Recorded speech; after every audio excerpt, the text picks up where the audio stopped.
Hey guys, it's Russell back, and on today's video we're going to be changing the oil in this Wright Stander 36i intensity commercial stand-up mower. This has the Kawasaki FX600V. Now this mower only has 9.1 hours, and the first time that you change your oil, you're supposed to do it at 8 hours. I was actually at a customer's site when I was past the 8-hour mark. So anyway, we're going to be taking care of that. So the recommended oil is going to be 2050, and I'm going to be using the AMSOIL synthetic, of course. We're going to be going back with a Kawasaki factory oil filter. And there's the oil filter. I have a magnet on it. We're going to be opening that oil filter, seeing what's inside of it. And Wright gives you a really nice, I think this is a maybe a 9/16 inside diameter hose to put on the nipple right there so that you don't get oil everywhere. Just slides on like that. We'll have this dump into a container. We'll loosen that, but let me set the tripod up and I'll show you how easy this is. Alright, so I've got the oil draining. I used a 10mm socket on this screw right here, and I've got it draining into a catch pan. So 1.8 quarts with the filter, says the manual. So we'll be right back when that's done. Alright, so once it gets finished draining, go ahead and tighten the bolt up and remove the hose.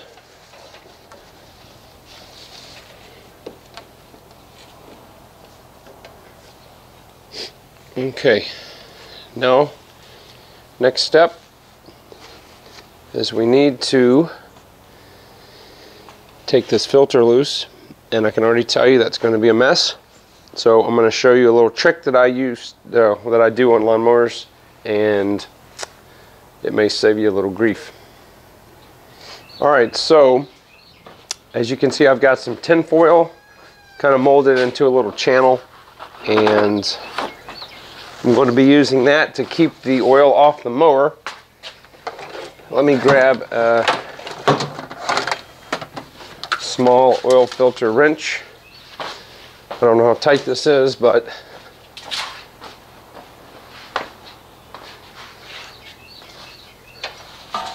take my magnet.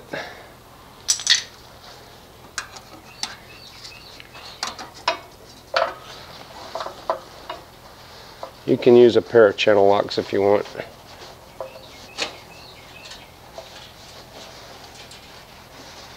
Wow, that thing's when they're tight.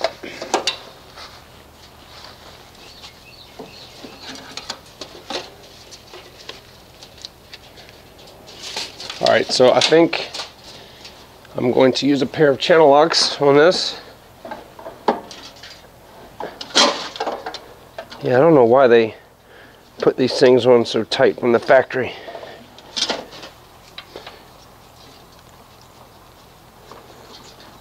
Alright, now I'm going to take this off as fast as possible.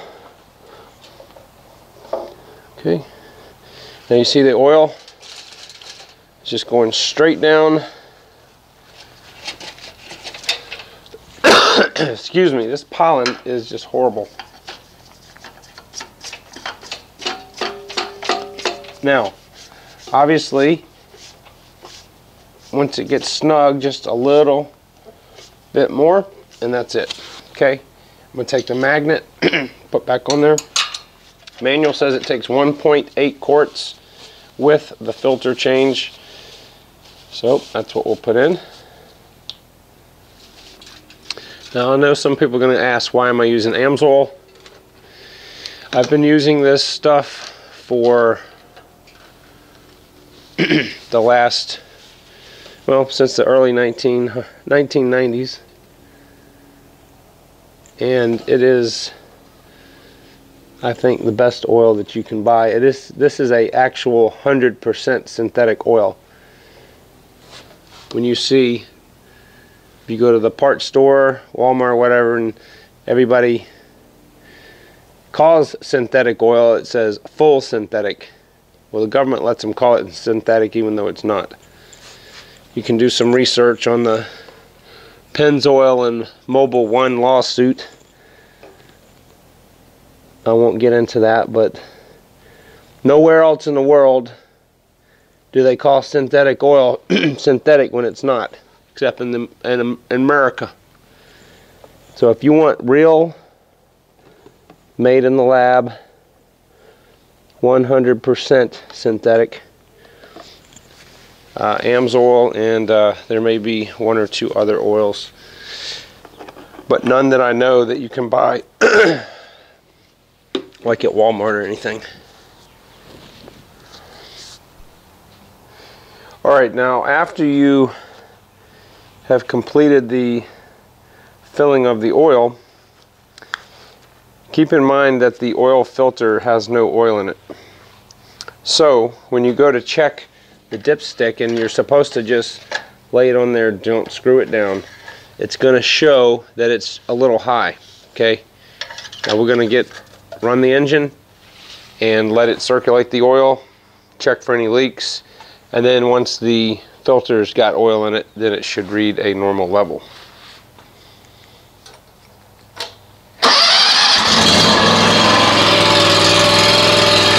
Alright, so after you've turned the engine off and let it sit a couple minutes, pull the dipstick out and just wipe it off with a clean paper towel.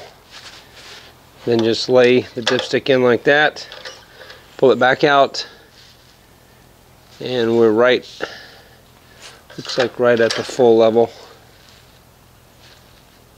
Yep. So we're good. Now, you want to see what's inside the oil filter? Let's take a look. Alright, so I have my Longacre oil filter opener. This is designed to do exactly what we're getting ready to do. The reason that you want to do this is because oftentimes you can see things in the filter. That's a problem before the problem manifests itself. So I'm going to take this and adjust it to where we're going to open it from the boss side. I will put a link in Amazon if you are interested in procuring one of these. I do this on car filters too. So basically, let me get something to hold the filter with.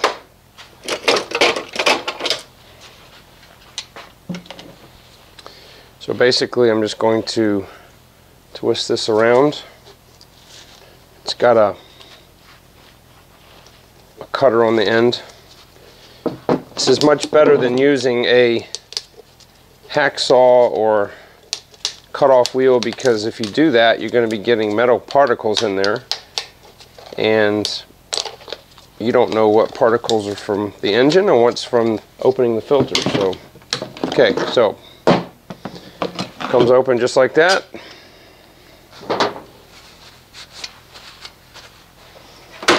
Now, any new engine is going to have some casting remnants. Sometimes they have an oxide coating in the engine, but here's this is a silicone drain back valve. Here's the filter threaded portion where it actually bolts onto the engine, and looks like this uses cartridge style. Okay, so here's the filter, and what I'm going to be looking for is I'm going to be looking in between the pleats to see if there's anything strange or weird. This is a very well constructed filter. A lot of even automotive filters, this part right here will be made out of cardboard. This is the pressure relief valve that fits in the bottom like that. If this gets clogged up or the pressure gets too high, it will force the oil around the filter so that the engine will still have lubrication. So I'm gonna see if I can get a close-up of this for you guys. It's just a paper, well, I say it's paper, it's a paper media, cellulose. But I'm just looking for chunks or metallic particles, anything like that. It could be bearing material, it could be, you know, whatever's inside the engine, aluminum. And there's absolutely nothing in here, which is good. There is a high temperature, like epoxy, that epoxies the pleated material to both the upper and lower caps. Okay, I want to show you guys something interesting. See this right here? Alright, that is some ferrous material, and that's exactly where the magnet was. You can see the outline of where the magnet was right there. Okay, that's completely normal. Engines are going to have some wear, and that's just the way it is. But that probably, the piston rings are going to be made out of aluminum. I'm sorry, the pistons themselves and the connecting rods are going to be made out of aluminum. The rings will be made out of a chromoly, an iron, which is a metallic ferrous metal. The crank is, of course, going to be made out of a, hopefully it's a forged steel. That is also a ferrous metal. So that's the kind of things that and of course the valves, they're going to be made of a chromoly and a ferrous metal. So that's why the magnet will capture that. Obviously, an aluminum piece that's wearing, the magnet's not going to catch that, but the filter will be able to catch that. Now, a lot of stuff is going to be smaller than you can see with your eye. You can use a flashlight and look down in there, but I don't see anything at all. It looks completely healthy. And again, this stuff right here is stuff that would have gone through the filter. It's so small. The filter has to let a certain amount of particles go through there, or if it was 100% efficient at everything, then there would be no oil flow. It would be so slow, the engine would starve for oil. So I'm very pleased. Just a general cursory look with the health of the inside of the engine. Every single time I do an oil change, Wright recommends that you change the oil at 100-hour intervals going forward. The first change is supposed to be at 8, then the oil and filter changes after that is at 100-hour intervals. I will probably cut that to probably 50 or 75 hours. I'm one of these people that try to get the most mileage out of it, and it only uses 1.8 quarts. These filters are not really expensive, so I'm going to see if I can get one of these things to go, you know, maybe 2,000 hours or something on the original engine. So anyway, guys, the only other thing I would do as far as maintenance is take the air filter element out, vacuum the outside of it, make sure. I operate in extremely dusty environments, which is one of the reasons that I'm going to cut the interval on the oil change. And so hopefully this was helpful, getting you, allowing you to see the inside of an oil filter that was on a lawnmower engine, the Kawasaki. All right, so I want to show you guys why you need to check your air filter. And look at this. All right, that's all Bermuda grass. So what I'm going to do is I'm going to take my vacuum and I'm going to get that out of here. I'm going to do this first before I even pull the filter out.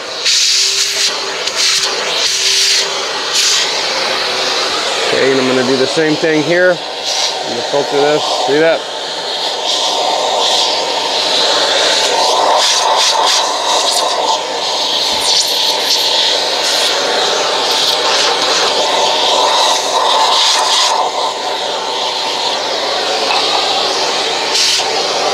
This is really got a lot of grass on it. I'm going to stick this in there to make sure there's no stray particles. And then pull this out. Okay. And just vacuum it out a little bit.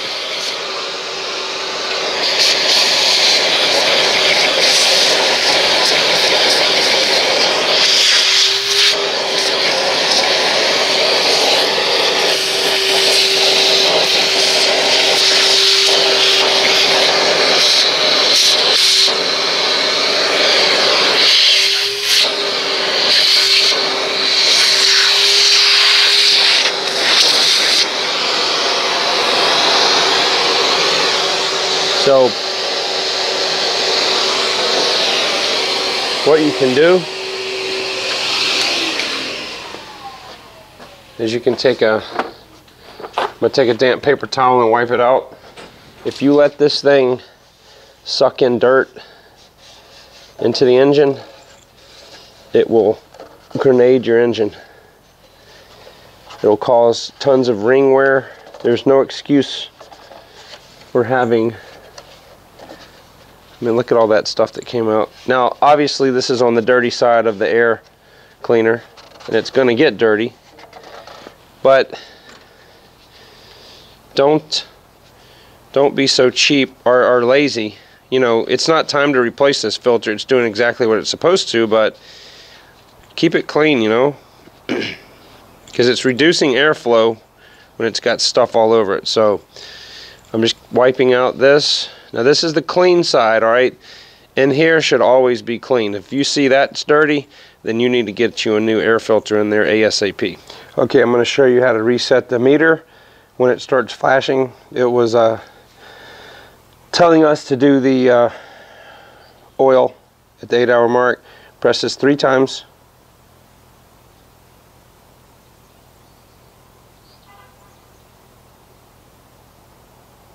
And then hold it in.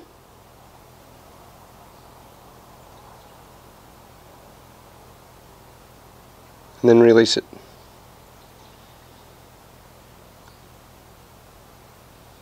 Okay.